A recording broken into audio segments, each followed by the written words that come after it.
Biological women make up to 50% of the voting population. So I think it would be wise of the Labour Party, if they seek power once again, to actually support and stick up for this somewhat important group in our society. Over the course of a couple of 100,000 years, I think it's fair to say that the female of the species, having incubated every baby in history for 9 months, having worked, raised offspring, taught, loved, fought, defended, created and cared for, I think they've made their contribution to the human story. Women aren't half bad, are they? If I had to choose between the male and the female of the species, I think from my life experience, women would just edge it. So forgive me if I feel somewhat put out when I see women being gaslit, attacked, abused, discredited, and in some cases, literally erased. Which takes me to the Labour Party. A very inspiring video from Labour's highly talented Shadow Equalities Minister, Annalise Dodds, was released this week. Dodds tweeted out this video about how Labour wants to lift women up. That's right, lift women up. Now, I wouldn't recommend that literally. I tried doing that recently with Mrs. Dolan and my lower back is still not right. But Labour want to lift women up, but obviously not lift them up to the extent of ever having a female leader. Apparently, the Conservatives are a much less progressive party, but they've had 2 women in the job in recent years. I guess actions speak louder than words. Of course, they've had Theresa May, a Prime Minister just a few years ago, and the most significant figure in the last 100 years of British politics, second only to Winston Churchill, Margaret Thatcher. And love her or hate her, Mrs. Thatcher would be horrified to see women being undermined as they are right now, after everything that she achieved as our first female Prime Minister. How awkward that Annalise Dodds wants to lift women up, but struggled on Radio 4's Women's Hour this week to define what a woman actually is. Based upon her appearance, the show should be renamed Non-Binary Humans Hour. Take a look at this. When asked what defines a woman by the brilliant Emma Barnett, an official woman, she said it depends on what the context is. Dodds added that the Equality Act doesn't say how you define the words adult and female. Eh? Are you confused? Because I am. This seems to be a cultural and ideological problem within the Labour Party. Could it ultimately have echoes of their anti-Semitism scandal? You tell me. On Tuesday, the Shadow Home Secretary, Yvette Cooper, became the second Labour frontbencher to struggle. In an interview with Times Radio, she refused 3 times to offer a definition of a woman, saying she was not going to go down a rabbit hole. And she's married to someone called Balls. You couldn't make it up.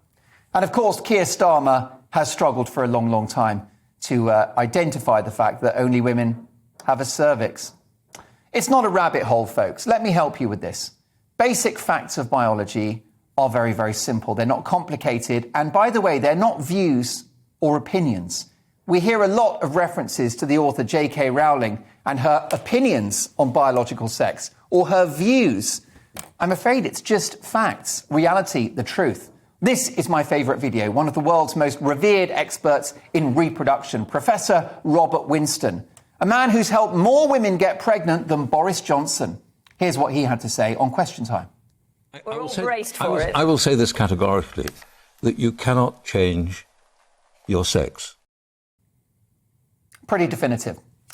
And by the way, this is not a left versus right issue. Professor Winston sits on the Labour Party benches in the House of Lords. It's a matter of the deepest irony that Yvette Cooper actually wrote a book about women. It's called She Speaks, Women's Speeches That Changed the World. Well, she's eating her words now. I am personally super pro-trans and have many friends who have been on that important and joyous journey. But we've got to stop this madness, calling women birthing humans or a cis woman. A cis woman, that sounds something akin to a Philip K. Dick novel. Speaking of Dick, for the hard of thinking, let me, as someone who achieved a rather impressive C in GCSE biology, explain. There are many ways that you can identify, but if you have a cervix, a womb and breasts, you're a woman. If you have testicles, facial hair and a penis, you're a man. Gender ideology, which challenges and denies these basic facts, is anti-scientific, confusing and, frankly, a lie. Don't take my word for it. Caitlyn Jenner, the most famous trans woman in the world and a hero of mine, has railed against it. Speaking about trans woman swimmer Leah Thomas, who beat rival biological females by 7 seconds, said the following. She said, look, she grew up as a biological boy, and I don't think it's fair that she's competing in women's sports. Her cardiovascular system is bigger, her heart is bigger, she's got longer arms and legs. 3 years earlier, she was on the men's team, ranked 462. Now she's number 1 in the same event for women.